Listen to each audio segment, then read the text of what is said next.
Hello नमस्कार दोस्तों, आपका अपने YouTube चैनल पर हार्दिक स्वागत है, अभिनंदन है। दोस्तों आज हम डिस्कस करने वाले हैं हमारे नेक्स्ट टॉपिक के बारे में। नेक्स्ट टॉपिक है हमारा टिलेज यानी कि भूपरिष्करण।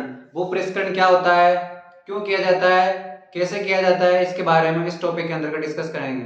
तो दोस्तों जो टिलेज होता है, टिलेज हमारे एंग्लो सैक्सन भाषा का शब्द है। और जो भूपरिष्करण क्यों किया जाता है और इसके पितामह कौन है, इसके बारे में डिस्कस कर लेते हैं।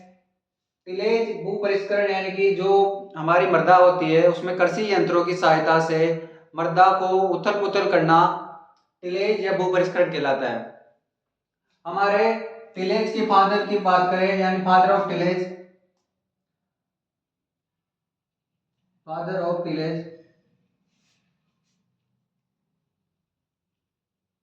तो फादर ऑफ टिलेज हमारे जेथ्रो टूल।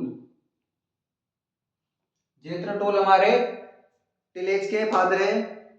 कृषि यंत्रों की सहायता से भूमि में की जाने वाली उथल पुथल को टिलेज कहा जाता है। फादर इसके हमारे जेथ्रो टूल है।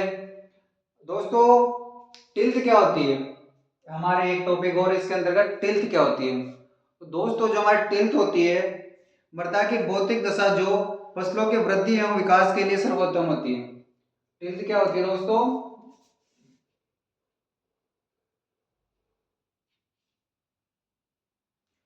जो हमारी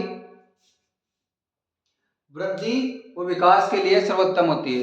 यानी कि मृदा की ऐसी दशा जिसमें पौधों का वृद्धि और विकास अच्छे से होता है उसे टिल्थ बोला जाता है। यानी कि जिस मृदा की टिल्थ अच्छी होती है, यानी कि जिस भूमि की टिल्थ अच्छी होती है उसमें पौधों का वृद्धि विकास अच्छे से होता है, उसका अच्छे से उत्पादन प्राप्त होता है, उसे टिल्थ बोला जाता है। दोस्तों जो भूपरिष्करण है ये मृदा के अंतर्गत क्यों किया जाता है, यानी मृदा को उथल पुथल क्यों किया जाता है।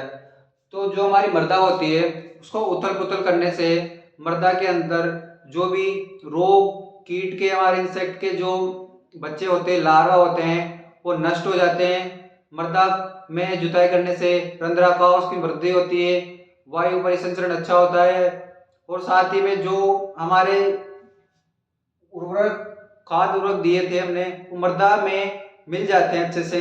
इसलिए हमें उसकी जुताई करनी पड़ती है, यानी कि हमें उसकी टिलेज करनी पड़ती है।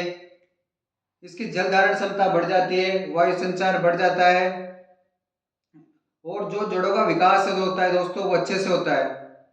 और जो हमारे खरपतवार होते हैं उनका नियंत्रण अच्छे से हो जाता है। यानी कि जो टिलेज होता है, हम भूपरिष्करण करते हैं उससे हमारे जो खरपतवार होते हैं उनका जो बीज होता है वो भूमि में दब जाता है या नष्ट हो जाता है टिल करने से, यानी कि टिलेज करने से। और जो दोस्तों हमारे टिलेज है वो टिलेज करने से हमारी भूमि की वायु संचार क्षमता, जल धारण क्षमता, कीट एवं रोगों का प्रकोप कम हो जाता है, इसलिए टिलेज की जाती है। दोस्तों टिलेज कितने प्रकार की होती है, तो टिलेज दोस्तों हमारे दो प्रकार की होती है, प्राइमरी टिलेज और सेकेंडरी टिलेज। यानी कि जो हमारी खेती में हम जो हमारी फसल और बुआई की थी हमने, उस बुआई करने के बाद जो हमारी फसल तैयार हो गई, उस तैयार फसल के बाद जो प्रथम जुताई की जाती है उसे प्राइमरी टिलेज बोला जाता है। यानी कि कटाई के बाद की जाने वाली प्रथम जुताई टिलेज कहलाती है।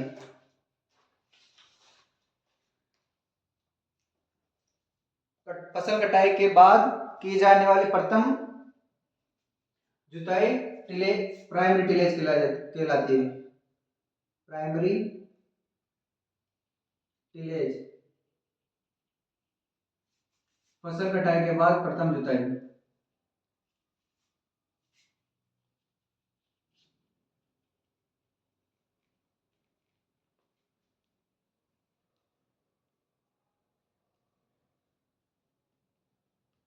फसल कटाई के बाद जो प्रथम जुताई की जाती है उसे प्राइमरी टिलेज बोला जाता है। इसकी गहराई कितनी होती है दोस्तों, तो हमारा जो प्राइमरी टिलेज होता है इसको 15 सेंटीमीटर गहराई तक जो जुताई की जाती है वो प्राइमरी टिलेज के अंतर्गत की जाती है। प्राइमरी प्राथमिक, जिसे प्राथमिक भूपरिष्करण बोला जाता है, उसमें 15 सेंटीमीटर गहराई तक जुताई की जाती है। और जो हमारे सेकेंडरी टिलेज होता है इसमें प्राथमिक भू प्रसंस्करण के कौन कौन से यंत्र है दोस्तों हमारे पास? तो देसी हल है हमारे पास, आप सबने देखा ही होगा, देसी हल है, कल्टीवेटर है, ये हमारे भू प्रसंस्करण के यंत्र है। साथ ही में एमबी हल है और रिवर्सिबल हल है,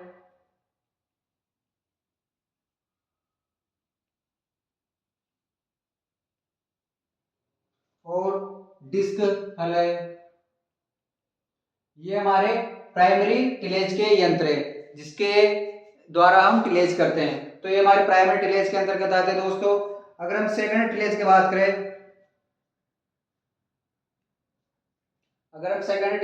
करें, दोस्तों, तो जो प्राइमरी टिलेज की बात की जाने वाली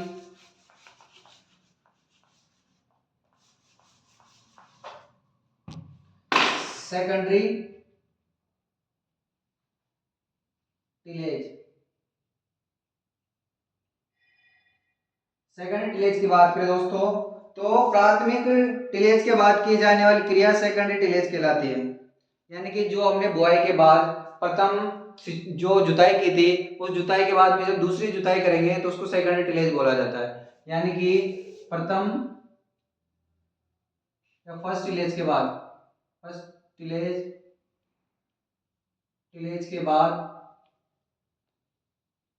की जाने वाली जुताई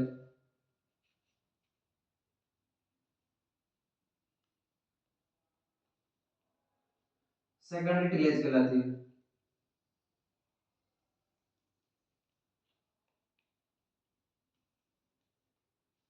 प्राथमिक जुताई के बाद की जाने वाली दूसरी जुताई सेकेंडरी टिलेज कहलाती है। यह फर्स्ट टिलेज जो प्राइमरी टिलेज होती है वो 15 सेंटीमीटर से हमारे कम की रखी जाती है। जो मतलब फर्स्ट टिलेज होती है उसे 15 सेंटीमीटर रखते हैं गहराई, और इसमें 15 सेंटीमीटर से कम गहराई रखते हैं। यानी कि जो हमारे सेकेंड टिलेज होता है उसमें कम गहराई पर जुताई करते हैं। ये हमारे प्राइमरी और सेकेंडरी टिलेज हो गया दोस्तों। अगर हम इसके यंत्रों की बात करें सेकेंडरी टिलेज में, तो इसके यंत्र कौन कौन से हैं? इसके यंत्र है खुरपी, फावड़ी, कुदाली,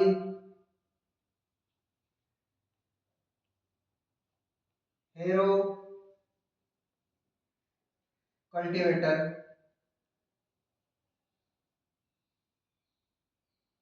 ये हमारे सेकेंडरी टिलेज के यंत्र है दोस्तों। कौन कौन से यंत्र है? खुरपी है, फावड़ी है, कुदाली है, हेरो है, कल्टीवेटर है। ये आप सबने देखे होंगे दोस्तों, जो हमारे सेकेंडरी टिलेज के इक्विपमेंट्स हैं।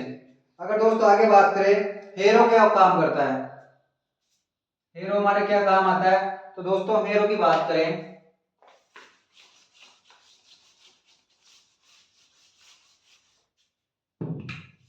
हेरो आप सब जानते होंगे दोस्तों हेरो क्या होता है। तो दोस्तों हेरो हमारे खरपतवार नियंत्रण यानी कि वीड मैनेजमेंट में काम आता है।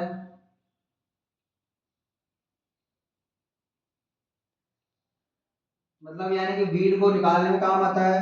ये पपड़ी तोड़ता है, जो हमारी भूमि के ऊपर की जो कठोर परत होती है उसको तोड़ने में काम करता है, और ढेले तोड़ता है। इसको हम बड़े जो ढेले होते हैं उनको तोड़ने में काम ले सकते हैं। और दोस्तों जो खाद होती है हमारी, जिसे किसान खाद बोला जाता है, गोबर खाद बोला जाता है, उसको मिलाने में इसका काम आता है। हेरो क्या करता है? वीड मैनेजमेंट, जो हमारे फील्ड में वीड होते हैं वो निकालने में काम आता है। जो हमारी भूमि की ऊपरी परत होती है उसकी जुताई करने में, यानी कि उसको ऊपर से थोड़ा थोड़ा जो वीड्स होते हैं उनको निकालने में काम आती है। ढेले जो हमारे हमने जुताई की थी, जो बड़े ढेले हो जाते हैं वो नहीं टूट पाते और ढंग से नहीं मिल पाते हैं, तो उनको तोड़ने में काम आती है। खाद मिलाने में, जो हमारे पास किसान खाद है या गोबर की खाद है या फार्म एड मैन्योर है उसको मिलाने में काम में आते हैं। तो दोस्तों कल्टीवेटर क्या काम आता है? अब दोस्तों दूसरा टॉपिक है कल्टीवेटर। कल्टीवेटर आप सबने देखा होगा, जुताई के काम आता है, खरपतवार नियंत्रण में काम आता है,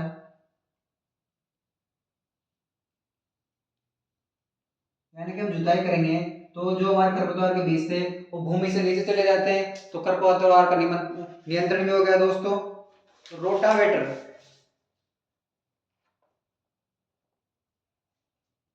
रोटावेटर क्या होता है दोस्तों?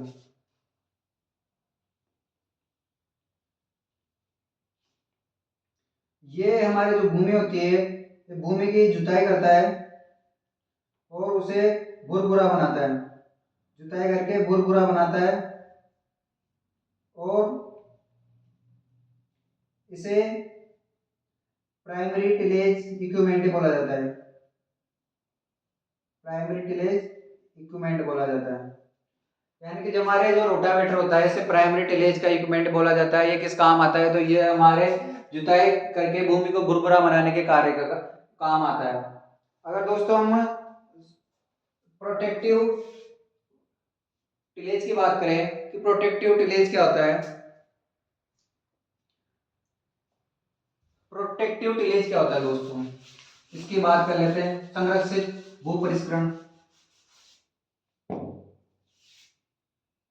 प्रोटेक्टिव टिलेज, संरक्षित भू परिष्करण क्या होता है? बुआई के फसल के अवशेषों के मध्य बुआई करना, यानी कि जो हमारे हमने जो पहले क्रॉप ली थी, जैसे हमने राइस लिया था या फिर हमने वीट लिया था, वीट के जो हमारे अवशेष होते हैं जिनको भूमि में हम कटाई के बाद छोड़ देते हैं, उन अवशेषों के मध्य की जाने वाली कृषि को प्रोटेक्टिव टिलेज कहा जाता है। यानी कि भूमि में बचे हुए अवशेषों के मध्य की जाने वाली बुआई प्रोटेक्टिव टिलेज कहलाती है। फसल अवशेषों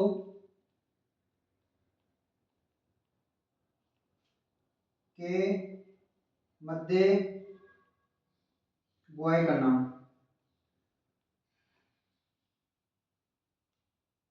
ये हमारे प्रोटेक्टिव टिलेज कहलाता है।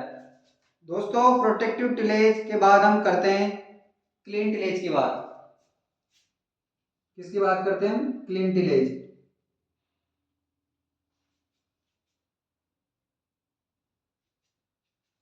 इसमें हमारे जो फील्ड होता है उसको अच्छे से टिलेज किया जाता है, यानी कि जो उसमें मृदा को भुरभुरा बनाया जाता है।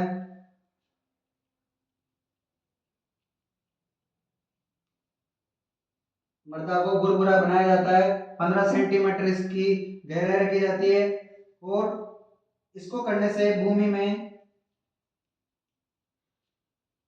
कार्बनिक पदार्थों की कमी हो जाती है, कार्बनिक पदार्थों की कमी हो जाती है। क्यों हो जाती है दोस्तों? क्योंकि मृदा कटाव करता है, यानी कि सॉइल इरोजन होता है। आपने भूमि को जुताई कर करके उसको इतना बारीक कर दिया है मृदा को कि जब वर्षा होती है तो वर्षा जल के साथ हमारे जो कण होते हैं या मृदा होती है बह करके दूसरे के खेत में या दूसरे क्षेत्र में चली जाती है, जिससे क्या होता है दोस्तों? तो उससे मृदा कटाव होता है, तो ये हमारे कार्बनिक पदार्थों में कमी करता है और मृदा कटाव करता है। Thanks for watching, like and subscribe my official YouTube channel. अगले टॉपिक में बात करेंगे दोस्तों। Thank you.